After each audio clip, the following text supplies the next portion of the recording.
Hello, আসসালামু আলাইকুম। সবাই কেমন আছেন? আশা করি সবাই ভালো আছেন। আমিও ভালো আছি। আজকে আমি খুবই মজাদার একটা রেসিপি শেয়ার করতে যাচ্ছি। আজকে আমার রেসিপিতে থাকছে লাউ ভুনা। লাউ ভুনার জন্য ১ম এ আমরা যেটা করব, লাউটাকে এইভাবে কেটে নেব। লাউয়ের পুরো বুকটা ফেলে দিব। তারপরে আমরা লাউটা এরকম করে কুচি করে নেব। আপনারা চাইলে হাতেও এটা করতে পারেন, কিন্তু খুব সুন্দরভাবে করতে হবে। লাউয়ের কোনো বিচি থাকবে না। সুন্দর করে লাউটা এরকম করে কুচি করে নিব আমরা।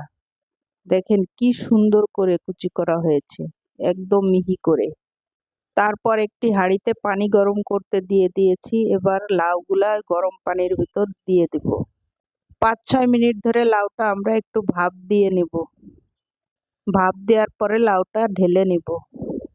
লাউয়ের পানি ঝরানোর পরে লাউটা একটা পরিষ্কার কাপড়ে বেঁধে এরকম চেপে চেপে সব পানি বের করে নিবেন।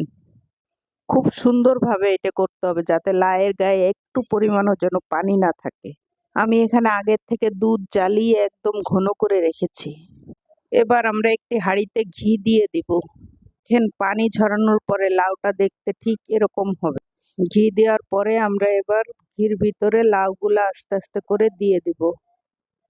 এখানে ঘির পরিমাণটা একটু বেশি লাগবে। এবার লাউটা একটু ভেজে নেব ঘির ভিতরে। তারপরে চিনি দিয়ে দেব। চিনি দেওয়ার পরে ভালো করে এটা মিক্সড করে নেব।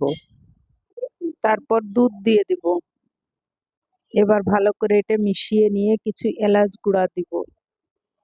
তারপরে এর ভিতরে কিছু গুঁড়া দুধ দিয়ে দেবো। এখানে দুধের পরিমাণটা একটু বেশি লাগবে। দুধ যত বেশি দিবেন এটা খেতে তত বেশি মজা হবে।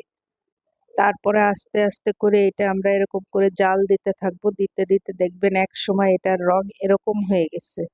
এটা খেতে যে কি মজা, না খেলে কেউ বুঝবেই না এটা। তাই আমার রেসিপিটি যদি ভালো লাগে অবশ্যই এইভাবে তৈরি করে খেয়ে দেখবেন।